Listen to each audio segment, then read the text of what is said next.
be back here after a gap of, I think, around 2 months or so. We have very eminent panelists with us, very experienced too. So before we start, I will just say that International Women's Day is something we celebrate every year. The world, as well as India, has come a long way when it comes to gender issues and gender equality. But in the case of India particularly, we still have a very, very long way to go. Even if you look at the data, it's not that we don't have policies. Our laws, our policies are very much in place. And it's not only the implementation of laws and policies, but also social structure, social attitude, and our cultural norms, which have hampered and slowed the growth. I won't say things haven't changed. Things have changed in the last 75 years, but not as much or at a speed where it should have. On many parameters, if you look at the data, our neighbors are doing much better than us when it comes to women issues. So we are going to discuss lots of issues today. As I said previously, we have eminent panelists with us. Today's program podcast is being hosted by Dr. Babita Bhati. She's faculty in Army Institute of Management and Technology. Preeti Rao, she's a trainer from Mumbai. And Mr. Hitesh Gulati, another eminent trainer from Chandigarh. And our dear Dr. Amitabh Kumar is there. He's a very experienced, very humble, and very kind coach. And he's doing, I'm sure people who need help, they can contact him and anyone of others too. As for now, our panelist detailed introduction will be given by our host, Dr. Babita Bhatti. And over to you, Babita. Let us start.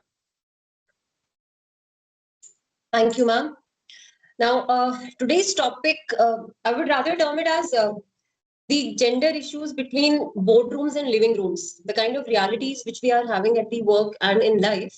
So gender issues, we often discuss at the workplace, diversity matrices and analytics being into the key role nowadays. We do have all these talks going on in each and every kind of organization.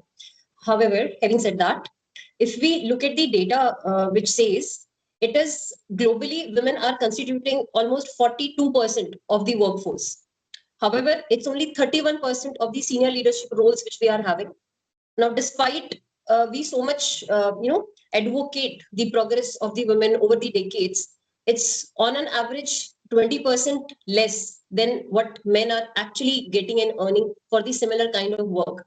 And this to be noted is not only for the developing nations, the figures which I'm quoting about, this also goes for the very developed nations like United States of America. When we talk about European countries, Nordic countries, we have the similar data wherein the women, and in fact, to my surprise, when I was going through, the females in India are rather earning more compared to the other countries, comparison to their counterparts.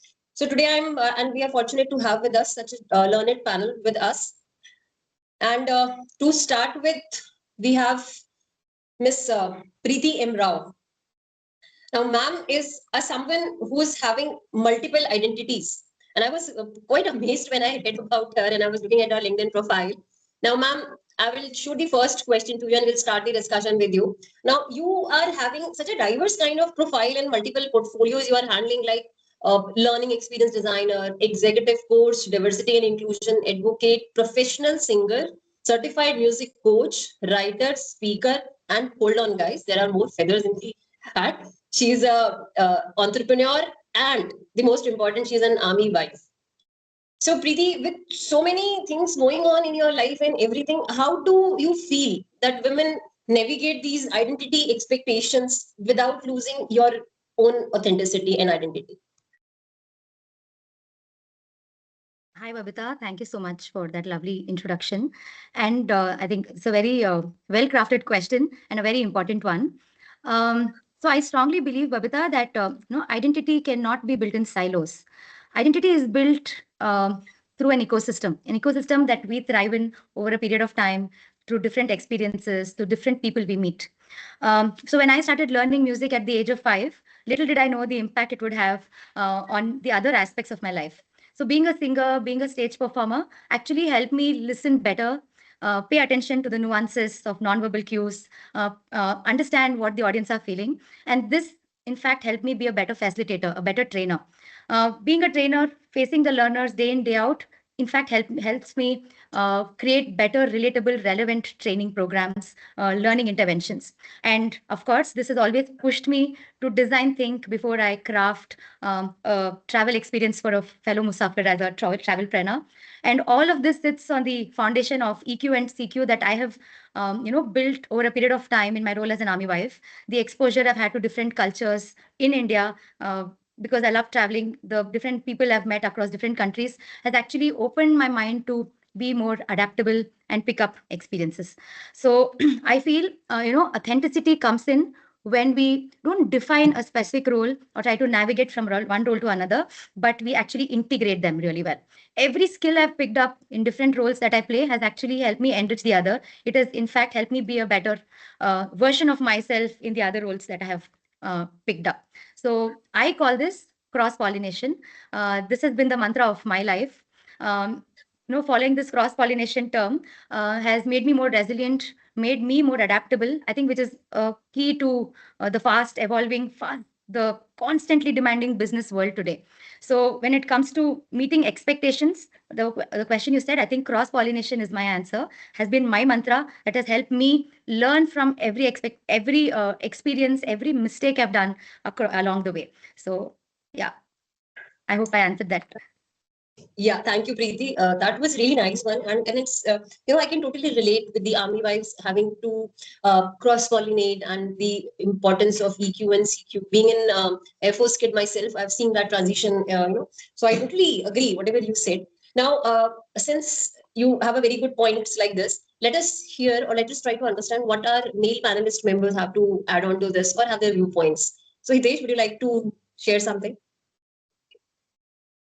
Not as such. I think Preeti is the best for this. I'll pass it on to Dr. Amitabh now. Yes, Amita. Any experience in your experience? Have you seen anybody like what Preeti is saying, and have you witnessed the same kind of thing? What's your thoughts? See, in general, what I've seen. Okay, first of all, let me wish all of you a happy Women's Day, or I would say more of a happy Equality and Equity Day. Okay, so okay, so see, what I felt in my experience as of now, being in the society or being as a coach, is uh, gender issues are not just women's issue. Basically, a societal issue. What we feel in the society, right? It's burdening to one side or other side, not dividing the burden between the two. Okay, so these are the things that I wanted to say, and I can give several examples or several things like starting with हमारी society में है मर्द को दर्द नहीं होता. So you see the expectation what's created for the men and also for the women at the same time. I mean, सारा दर्द women को होता है, men को दर्द नहीं होता. But believe me, I mean, as a coach, what I have experienced is दर्द सबको होता है. Okay. Very true, Amita. Very truly, rightly pointed out. It is actually not a gender issue, rather it's a societal issue. Totally agree with you. So, having said that, we have pretty experienced Sunita Khurana with us. So, ma'am, you are a legend in yourself. So, okay, thanks for this kind words. But I think authenticity, identity, etc., comes naturally if one acts according to one's nature and has high level of self-awareness. Because that is what is going to change us for the better if you are prepared for it. And that is how we can actually be authentic too and not pretend. So that is how the identity comes. But there's something Amitabh said about the gender issues. And yes, we are not talking only about the women. That's why men are also there, because men also are part of the society. But come to think about it. For last 10 minutes, we're talking about gender issues. We haven't talked about transgenders. They are not even on our periphery. They are not even on our radar. Isn't it? They are not even in our thoughts. And this is in spite of the fact that government has passed an act. And that also not on its own because Supreme Court gave a judgment. But till now, in last 6-7 years, there's hardly any policy or program which has come out for them. But maybe we'll start talking more about transgenders later when things start happening. In southern states, I have seen in Kerala and Tamil Nadu, government are working for the mainstreaming the transgenders. But addressing the issue Amitabh said, see, gender issue we talk predominantly at present about women because women suffer 80% of the time, men suffer 20% of the time. I always ask men, in my session, what is the biggest discrimination men face? And most of the time, people don't know. Men themselves don't know. And I think the biggest discrimination is that they are supposed to be having the primary responsibility of bringing food to the table of the house. A woman can go back and say, "Mujhe nahi kaam karna, I don't want to work." A man cannot. Isn't it? And this is also, and as he said, "Mard ko dard nahi hota." Men don't cry. Maybe if they start crying, they will have less of the heart attacks. So it's a good way of dealing with it. So discrimination is there, but shall we predominantly talk about women, because women are more at the receiving end than the men. Not that men don't get have issues; they do have issues. Yes, thank you. Thank you, Sunita ma'am. Very fair point which you put forward here, that despite of the legal policies and laws and everything, the transgenders are still, we are having that dearth of representing transgenders on the policy issues. Like we know very much that the POSH, which is so much advocating the gender rights and everything, is still silent on transgenders. So very correctly pointed out. And just adding on to that "Mard ko dard nahi hota" Amitabh was saying, and reiterated by Sunita ma'am. There was this campaign which government launched, wherein it was like, when you say कि लड़के रोते नहीं, let us teach them that लड़के रुलाते नहीं.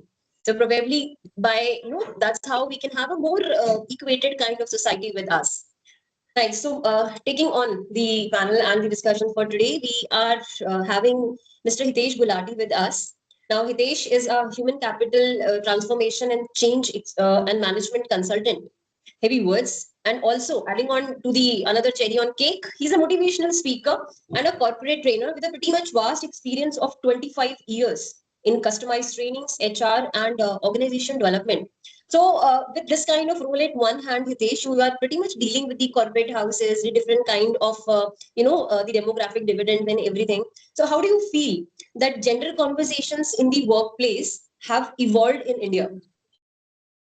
Okay, thank you so much, Dr. Babita, for putting this particular question forward. And Dr. Sunita, I have a habit of starting first with silence. So that was the reason I was not answering I was not adding viewpoints to what Preeti has shared earlier, right? And I'll start from here. And Dr. Babita, the question that you have asked, I'll share the same in 4 broad phases of evolution, starting from silence to cultural change, which is happening slowly now, right? So when we talk about phase 1, that goes from year 2000 to 2012, which was a phase of silence to tokenism. And the characteristics at that particular time were very few women in leadership were there. HR policies, they used to rarely address gender issues, and harassment or bias was usually treated as a personal issue, not an organization one. And diversity of hiring often meant to be one woman in a team. Whereas when we go to phase 2, which was 2013 to 2018, this was an era of compliance and policies. So if you still remember that Bhavri Devi case, due to which POSH Act 2013 was there. So a major shift came with the POSH Act 2013, and this forced the companies to set up their internal committees. Earlier, we all know it was ICC. Dr. Sunita, I think you can correct me if I say something now. Now it is IC, internal committees, in which POSH training was being conducted and established reporting mechanisms started developing slowly. So the HR departments, they began formalizing maternity policies, diversity hiring targets, and flexible work policies. However, during this time, many companies were still doing diversity for compliance only, not from the heart, but from the compliance purpose they were doing it. Then came a phase 3, 2018 to 2022, which was a phase of culture, voice, and accountability. So if you all remember, the Me Too movement had a powerful impact in India during that time, and women began publicly naming some powerful figures of Bollywood. I'll not name those powerful figures.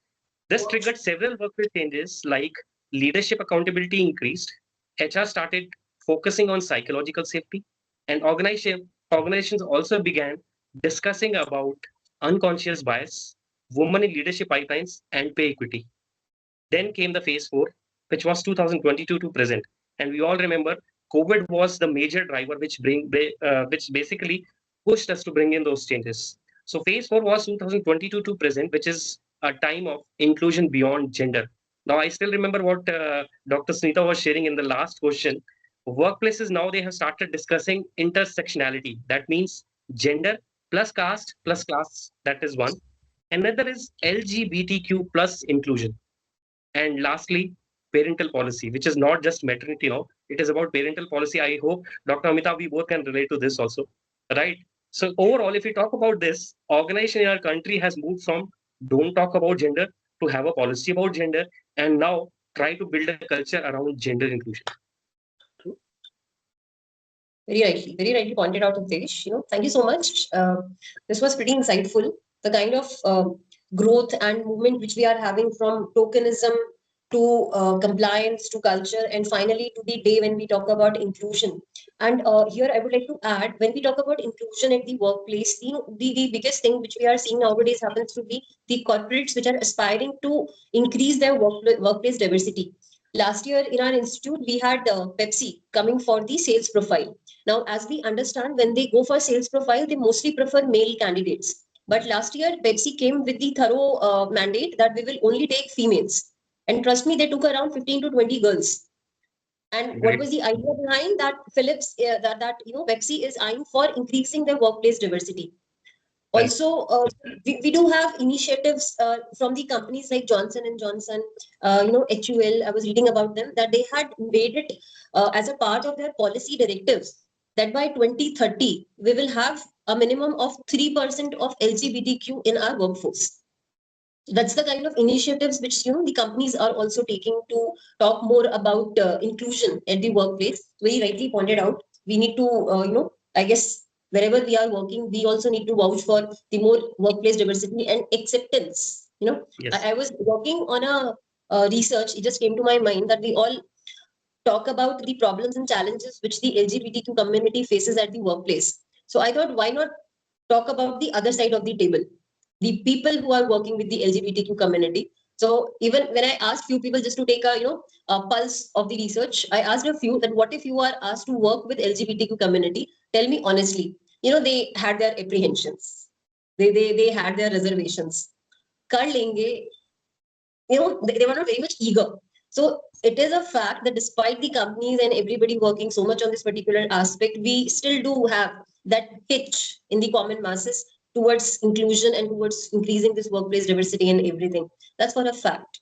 Very One nice small thing insight. I will not take much time because we have to follow timeline. One small thing I would like to add. LGBTQ community, and if I talk about transgenders, we all know how they clap.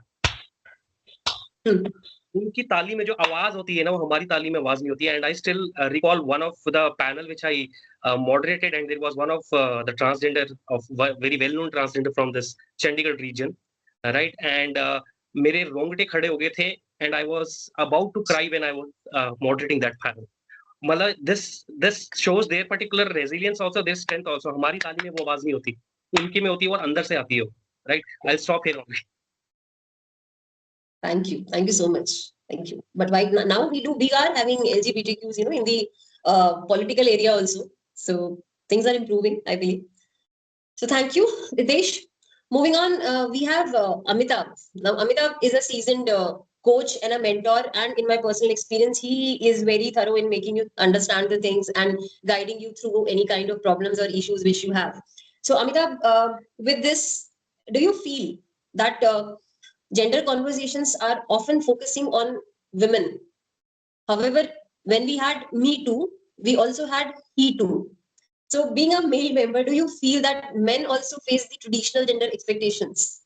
Like Sunita ma'am quoted, that they have the responsibility or primary responsibility of bringing food on the table. Do you feel that?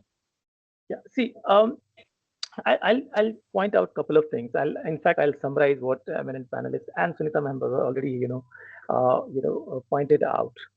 See, traditionally, expectation from a man is being strong, unemotional, and primary provider. Okay, as Sunita ma'am has pointed. So these are the major expectations from a man from our society.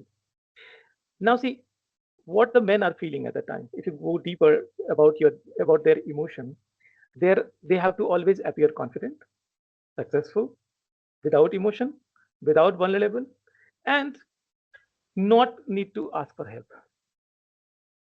You see what kind of pressure it's creating on any, I'm not saying men, think about any human being, what kind of pressure it will create if they'll go through these kind of expectations. These are high expectations. And these has been societal from time immemorial in our society, isn't it? So what it creates, I have seen in my experience, people are very successful, big shots. I'm doing lots of coaching to executive level people, leaders in the organization. And while we talk deeply, while we are in a deeper conversation, they express themselves, they feel vulnerable, they are many a times emotionally broken, in isolation, even being in the family. Okay, and many of them even faces mental issues. Mental health issues, not exactly mental issues, mental health issues, stress, anxiety, but lots of pressure. Okay, handling the entire upbringing of the family and everything. So these, and they are fear to do work-life balance. Most men agree in all leadership positions that they have not been practicing work-life balance. What it creates lots of stress. It creates lots of. So I would not say that women also don't go. Women, working women, they go through all kind of stress. At the same time, they are facing all sorts of issues of gender biasness and the thing. But at the same time, men also face because of the same issue. Because we are not in the equal society, not in the society which shares the equality and equity. So problem is deeper. Problem goes very deep, starting from our upbringing, starting from our family, then to society, then to schooling, and then we land to the work. So it doesn't start at the workplace. It starts from our own family. In our family itself, we start the differentiation. And that what happens, a human is a whole person.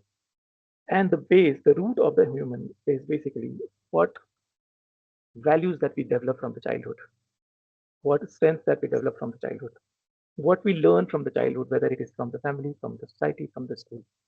And based on that value system, that strength, that weaknesses become so strong that when we are acting as an adult, it doesn't go away very easily. Right? It is unconsciously coming to our actions. Or even if we want to, follow the rules in the company, unconsciously we are, doing the discrimination. Right?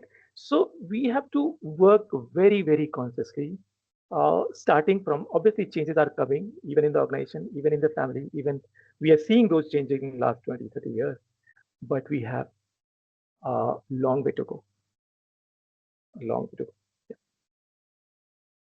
Very well put forward. Upbringing and social But, values. but Babita, I will just add something here, which Yes, Amitabh was talking about how men are expected, confident, bold, etc., which is true. First, of course, they are supposed to be strong because biologically also they have longer muscles and stronger muscles. But of course, along with that, physical conditioning is there. If women start going to the gym and building their muscles, I mean, doing those exercise, they will also, but still at the same level, all other things being equal, it may not be same. But secondly, there is a historical reason for that kind of expectation, just like there is a historical reason for what women are expected to do.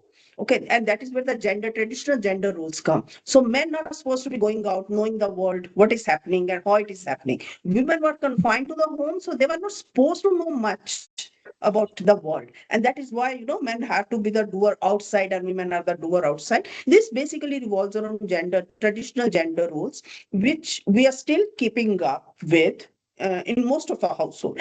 Because as I say, you and me and people over here, that is not India. Okay. India is very different from what we are projecting here. Because people, when you actually go deep, because all those people sitting around where we go, training session, etc., they're still aware. But real India is beyond that. And there the change, even in this India, the change is very slow. There the change is exceptionally slow. I mean, if you look at the data, you are surprised that 75 years down the line. And still, if you read the report that was published in 1975, Status of Women, and if you read the report that was published in something, I think 2004 or 5, that was by Pramila Rajput from Chandigarh Gender Study Punjab University Institute, the conclusion may not be very different. Data may be different. And data is not some revolution has happened. It's only a few percentages here and there. So with that kind of a backup, it is the way the society works. And that is where I believe it is very important to have many of these awareness generation sessions where people actually come to know what is happening. Because wherever I go, Arey madam, dunia badal gayi, bahut badal gaya. So I said, wait, let us look at the impact. And even they are horrified when they look at the data. That is where we stand. Even they're horrified. Yes. Hitesh ji, Strong आप कुछ कहना And, चाहेंगे? I want to Yeah, add to this, making ma'am. it You for are everybody. very pairing it out, and even you all might be aware, Delhi and Gurgaon schools they also invite grandparents to basically witness certain changes in the education systems also. So the same way it has to be done for grandparents, parents, and children, so that they should also know what kind of changes are coming in the society and they should accept it, so that it doesn't inculcate as a stereotype कि men ऐसे ही होते हैं और women ऐसे ही होती हैं. Women essay. And Yep. I would like to add here. So we do talk about the education system panels, but I think it's a responsibility of each one of us to have those uncomfortable conversations at home. I think Yeah. that is what actually triggers change. That is what triggers conflict initially, for sure, which is why we most of the time shy away from having those conversations. Exactly. But repeated discussions on these uncomfortable topics is very, very important, whether it's with grandparents, with our next generation. I make it a point that our nephew, niece is sitting through such talks at home. A lot of times we don't want kids to be listening, but it is very important. They should know how, they should also know the history behind a lot of behaviors that we see in society today, right? They should also understand how these behavioral patterns exist in the society. And that is when they realize how it can be, maybe curtailed or changed. So I think it's in the hands of each one of us. Of course, having such panels, thank to Dr. Sunita, Dr. Babita for doing this, but also talk at our home, in our offices, to make it to normalize these discussions. It should not be a taboo to even discuss if men को दर्द होता है या नहीं, women को kitchen का काम भी करना है, office का काम भी करना है. This should not be a taboo discussion. You should normalize these discussions so we move beyond the problem and look for a solution now. I think it's high time. We all know the problem exists, so normalize the existing problem and look for solutions now. Yeah. Very true. Thank you, Preeti. Thank you. Thank That was great insights which we had, and we all have experienced all these issues at our personal homes and also offices very often. Now, moving on to, I would like Sunita ma'am. You are having a vast administrative experience, and you have seen a lot at the workplace going on and everything. So, what do you believe? What aspects in personal and professional life are getting affected when people are not sensitive towards the other genders? And let us include LGBTQ also here. See, first of all, the confidence, the first impact is your confidence level goes down. It doesn't matter which gender. Okay. And then the way the society works, I will just give you an example, and the kind of statements you listen, you immediately feel toned down. The moment your confidence is down, you start having doubts about your capabilities, and that also reduces your work output and quality of work, and it becomes like a vicious cycle.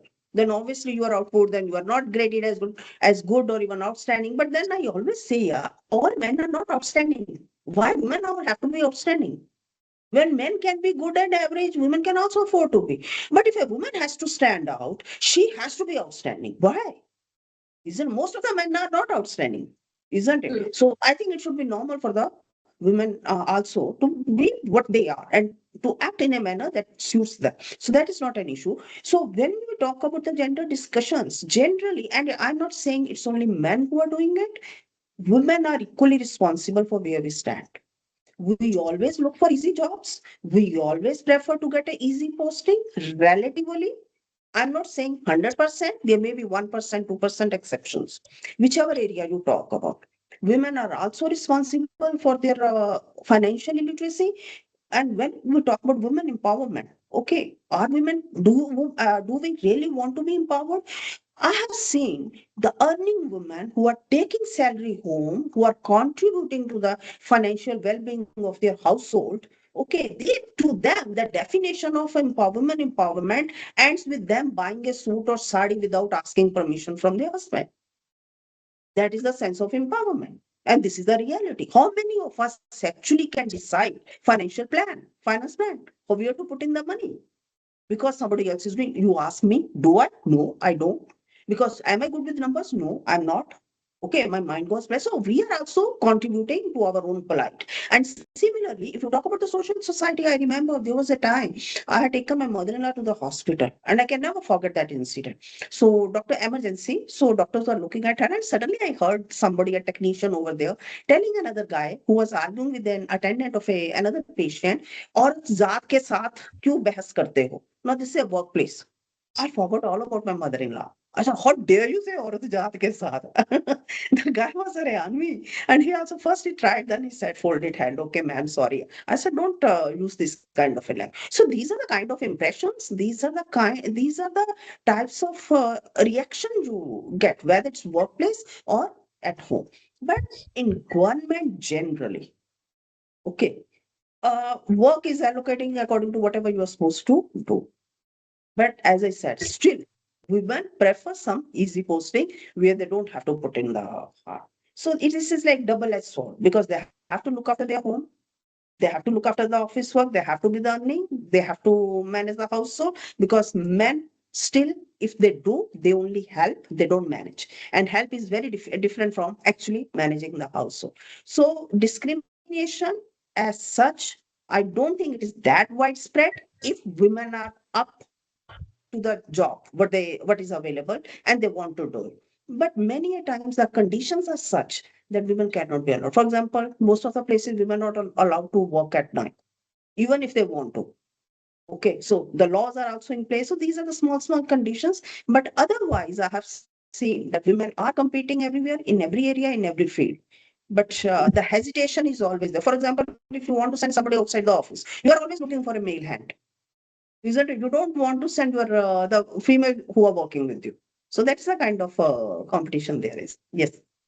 Rightly pointed out, Sanita ma'am, and very rightly you brought out this point that it is more of the females who are contributing to our own plight, because every woman, I guess most of the women, we want to be superwoman, we want to do everything, and we are so much shying away from breaking that barriers of thought patterns which have always existed. So very strong points pointed out by Sunita ma'am. I'm curious to know what our other panelists have to say about it.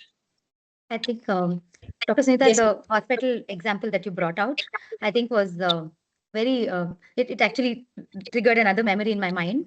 Um, we were talking about how men feel, how women feel, right? Mard ko dard nahi hota. We were talking about equality. We were talking about having more women at workplace. But I recently had, a few months ago, I had an experience at work where uh, women jokes were cracked by men. I don't want to call out the joke because I don't even want to validate what they said. I think a lot of times we rub it under the carpet thinking it's humor. But I think humor about women, wife jokes, these all come from a very deep rooted belief you have that it is okay to disrespect or it is okay to joke about women or your wife. You would not see a woman joking about her husband in public. Very rarely that happens because we are trained from a very young age to massage their ego and take care of their delicate glass, self respect. But the other way around does not happen. So I think again, it all, like charity begins at home. I think equality also begins at home. So our first step should be stop making those small jokes. Our kids are listening. There are children listening around us in school. Your friends are listening, right? So it's very important we are aware of what messaging we are giving to our next generation and to our future generation as well, because all of this adds up to the mindset. This is how the mindset is built. So I think, Dr. Sunita, I really liked how you responded to that comment you heard. And I think we all should start doing it, not just women, even men, in fact. So this whole stereotyping has to stop. I think that is the first step, I think, Carry practical, on. implementable step for us to move towards gender equality. And True. I think it is less, yeah, of course, we should talk, but my own experience at home, the way we do, and I'm just saying that at home, we have been in the habit of talking, chatting with each other in the evening, including my husband, office mein kya hua, aaj usne kya kaha, all that conversation. So that is very helpful in knowing your children also. But at the end of the day, it is emulation, not inculcation that happens. Okay, I cannot tell my children not to tell a lie or not to disrespect a woman and then Exactly. turn around and say, "अच्छा phone आया बोल दो पापा घर पे नहीं है." Yeah. Isn't it?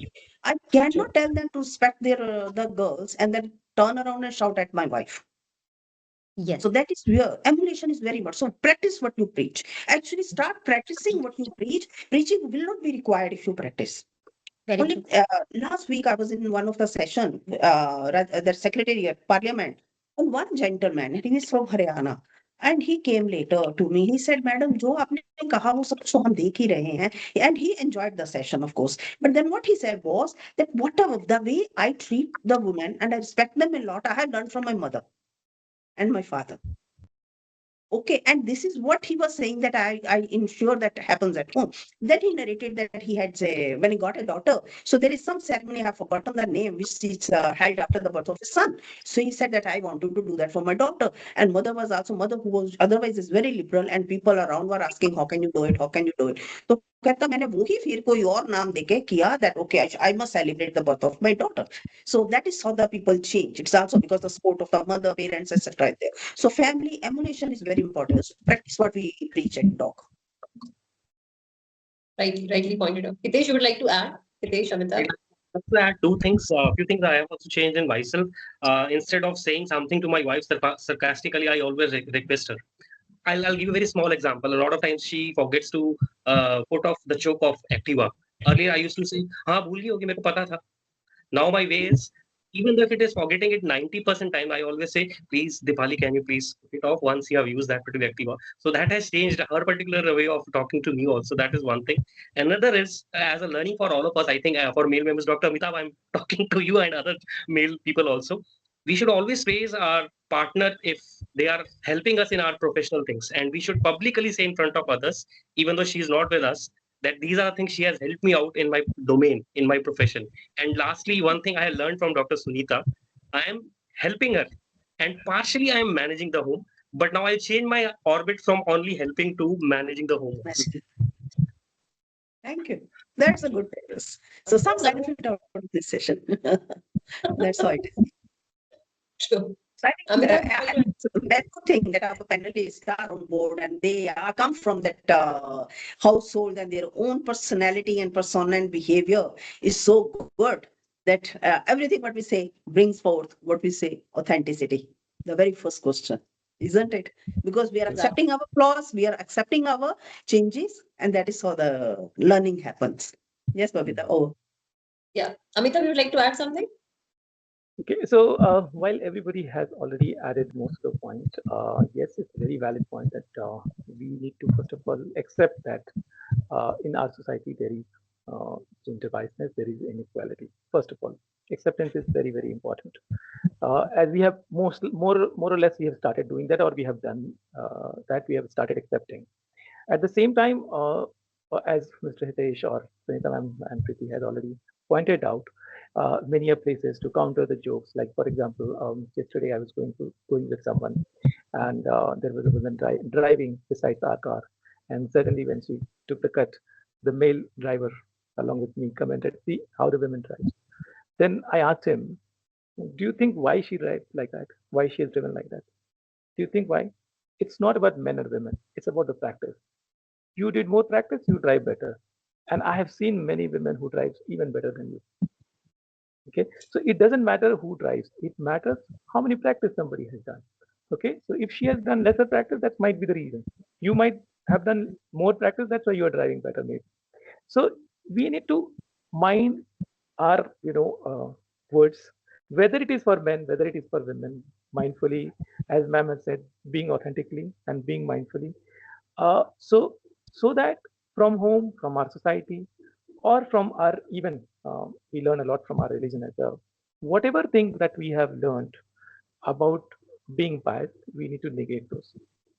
We learn lots of good things also, but we need to negate those learnings that we have learned, which is by being a sensible person, we understood that this is negative thing. Let us negate that, and let us start relearning things. Let us start reiterating things. Let us start wording things in that way that we practice equality for everyone and anyone in the society.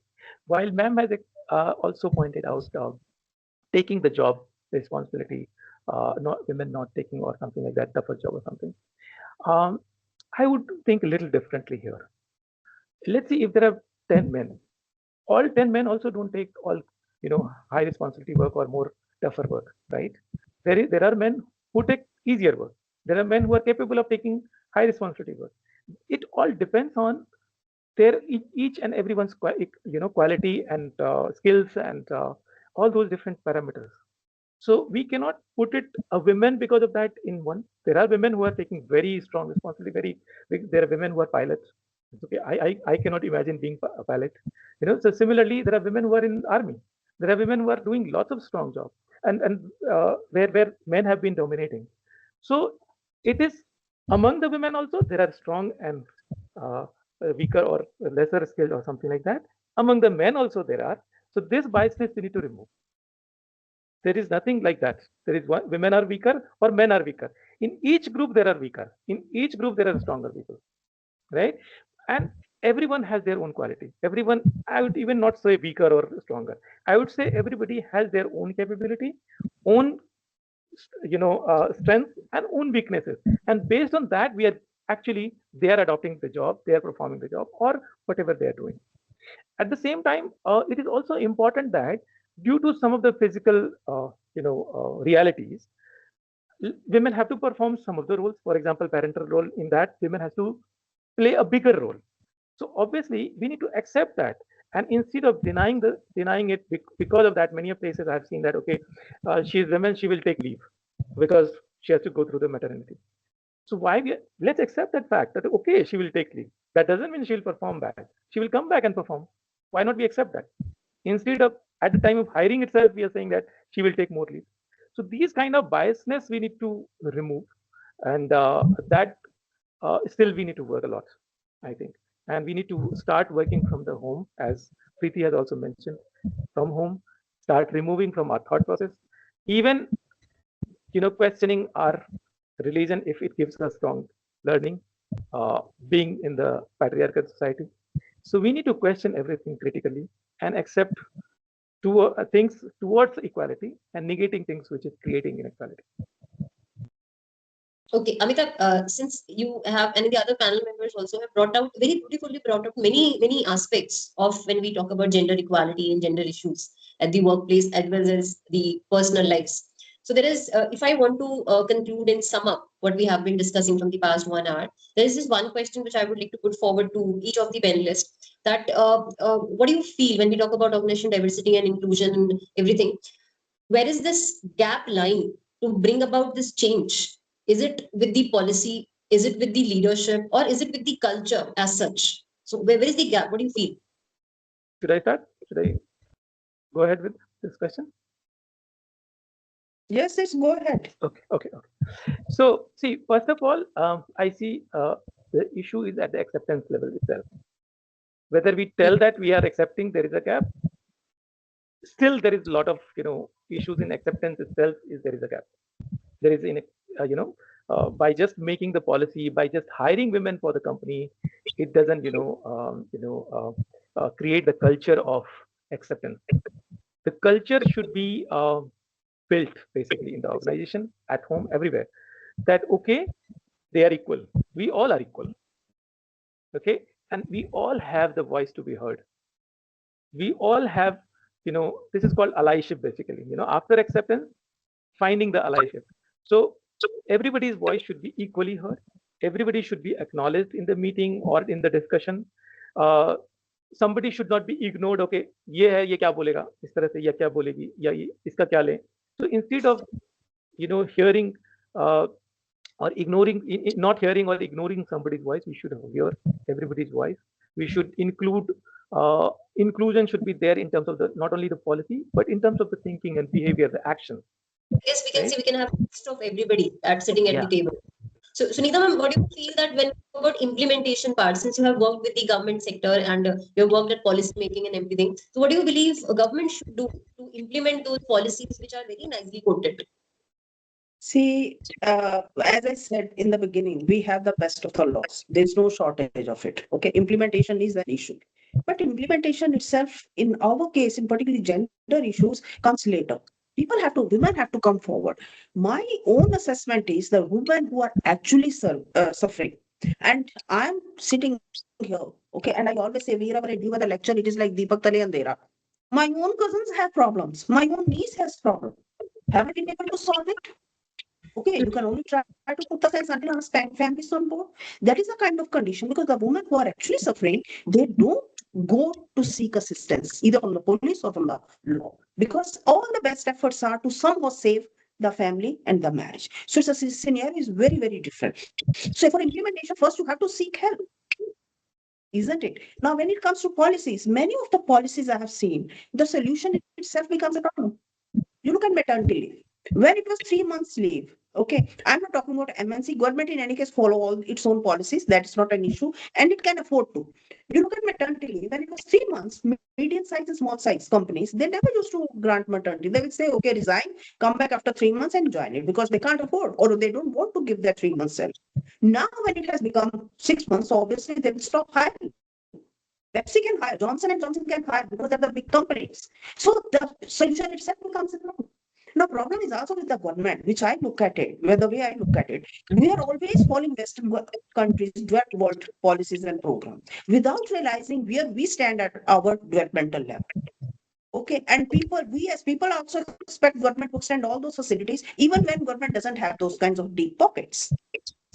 Now women are asking that okay, monthly menstruation leave. So you can imagine maternity leave was not now if every month they are going to ask for. Odisha has already, I think, approved it.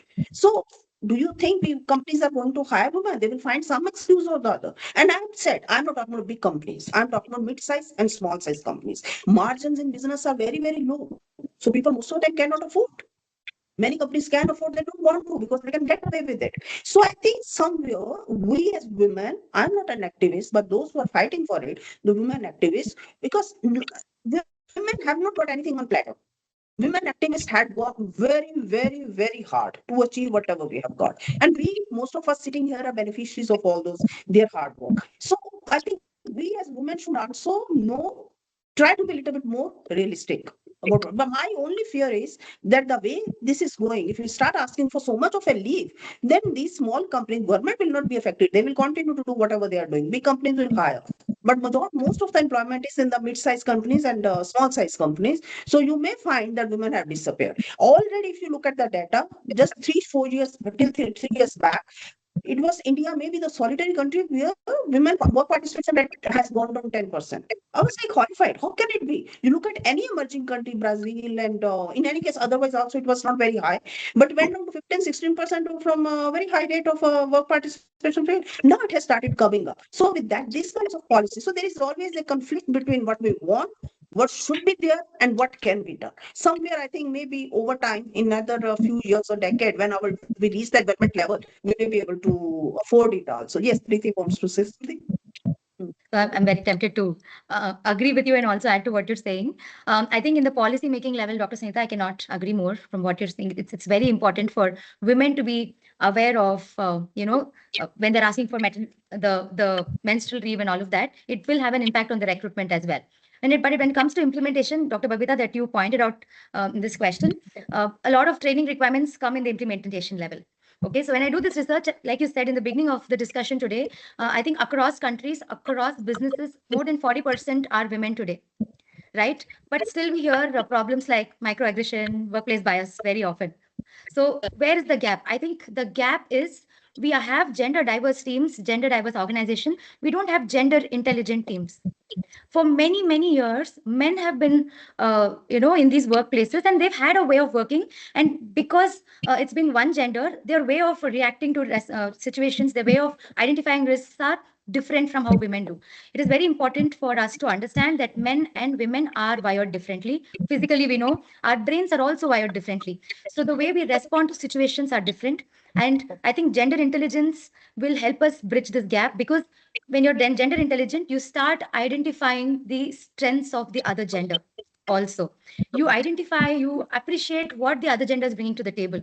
As a woman, I know maybe I'm again not stereotyping, but men do look at big picture quicker than us. Women pay attention to the small details, right? That is how our brain is wired. Because I specialize in behavioral neuroscience, this is a very interesting aspect of gender difference that I research about. So when we make this aware to people in workplace, I think our minds open up to accepting other genders, their thoughts, their opinions, their approaches as well. So gender intelligence is, I think, something that should be made aware to people at workplace. So we don't look at each other. We have to move from gender comparison to gender intelligence. Does he solve problem better or does she solve problem better? We should stop that. What can we solve quickly together? Bring in your strengths to the table. I'll bring in my strengths to the table. You look at the smaller details. I'll look at the big picture. So on a whole, for the project, for the organization, we are bringing more implementable, practical solutions. So when we start looking at the team as one unit, irrespective of what gender culture they're from. Basically, neurodiverse themes. I think we will move from celebrating Women's Day, Men's Day to a day for humanity. I think that is what we should start doing. I really hope our next generation does not have to celebrate Men's Day, Women's Day. We will all be sitting together and talking about issues that actually affect humanity, affect people, their confidence levels, and not irrespective of the gender. So that is something I try and bring in all my diversity inclusion sessions. I bring in some science behind the difference between how men and women react to situations. Of course, upbringing is a huge factor in how we react. It's not just men and women. I have had a lot of influence of my dad in my growing years. So the way I respond is very different from what is traditionally expected from women. So again, stereotyping is not the idea. It's about being aware of the difference and respecting the differences. Okay. Correct. I think, Babita, let us listen to Mr. Hitesh because I time have is just- up. So I Quickly, have one one point to add. Yeah, okay. there's not much time. So My time starts now. Quickly, 1 minute. Quickly, 1 minute. Organizations, they have to move from compliance to commitment in this case. Only merely making the policies will not work. So answering your question, where does the gap lie in terms of policy, leadership, or culture? I would say, in my view, the gap lies in leadership. It is where the intent of bringing that real change starts. And ultimately, it has to be linked with the policy and the culture, which will help in advancing or bringing that change. So let me give you a small thing. Inclusive leadership will bring in the transformation. So when these change management frameworks incorporate unconscious bias training, which we all can relate to, inclusive leadership, inclusive decision-making models, and psychological safety as leadership competencies, organizations they'll shift culture, not just policy. And this cultural change will ensure long-term sustainability of equity initiatives. So a leader has to become more inclusive in nature. And incorporating the same into the policies, that means structural reform within the organization is needed, such as gender responsive HR policies, equitable pay frameworks, unbiased recruitment systems, which Preeti Rao ma'am was adding, and transparent promotion pathways. This will directly address systematic gender disparities, and when organizations they'll institutionalize equal pay audits, leadership pipelines for women, parental leave policies for all genders, and anti-harassment compliance mechanisms.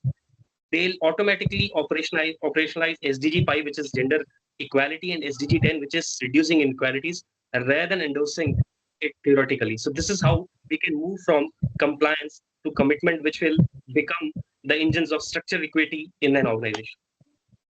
Amitabh, I have two quick points to add, one to Preeti's, one to Hitesh. So in the Preeti's point, when we do lots of psychometric tests, it doesn't matter whether it is a women or men, everybody's quality can be on one side or other side.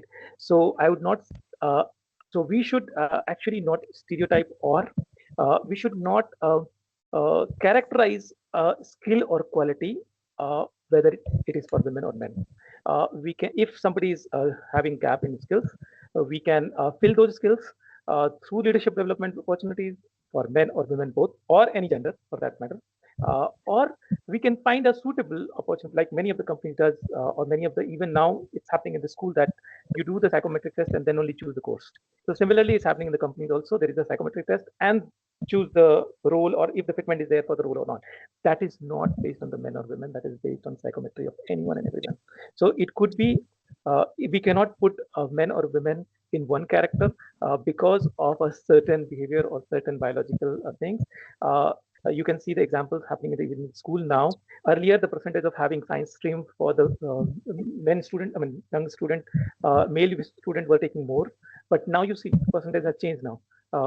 More girls are doing better than boys in the school nowadays. See, the CBSE percentage are everywhere. So it's not about being of one. We cannot put someone because of some physical or some of their skills into one character. It's their different strengths or different skills that they can develop. You cannot put them in one bias. Now, That's second exactly thing what is, gender intelligence talks about. so we Dr. are just running short of time now. So before Babita you close, I will just, before you close, I will just congratulate everybody again and say that we as women should celebrate our womanhood. We don't have to think, act, and behave like men to be equal. We are who we are. We bring color. So wear colorful clothes, not necessarily that black and navy blue and beige color to the office to be equal to the men. Wear your bangles, wear your minimum jewelry, dress up well. That is how we bring life to the office place. So you can be brilliant. We are brilliant even when we act and behave and lead like a woman. So that is my end message. Over to you, Babita. Sorry, because I think we may have another session because there are too many issues which are yet to be discussed. But for today, I think closing remarks by Babita. I guess one session is not enough to fully talk justice with the topics like this. But I guess we had talked about many things in today's sessions. It was mind blowing, to be very honest. So and yes, finally summing it up, I guess there is one thing. We are apples and oranges. Apples have their own benefits, oranges have their own benefit. Let everybody be what they are, and let's respect the kind of qualities and nutrition everybody is bringing to the society. So that's there. So thank you, our wonderful panelists, for sharing such insightful perspectives, and our lovely audience also to be part of this important podcast which we had today, very apt on this International Women's Day as well as the society which we are having. So gender equality is not just a policy issue as we saw today. It is a societal journey, I guess, which requires awareness, empathy, and most importantly, action from all of us. So this is all what we had to share today. Thank you, everybody. So thank you everyone, our great panelists as well as the viewers. Have great Sunday now. And all the men, please help your wives today. It's International Women's Day. Cook the lunch or take her out. We will. Why only today, ma'am? Bye. Okay, let's go. See you again. Thank you, everyone. Thank you. Thank you. It was really very good session. Thank you. Thank you.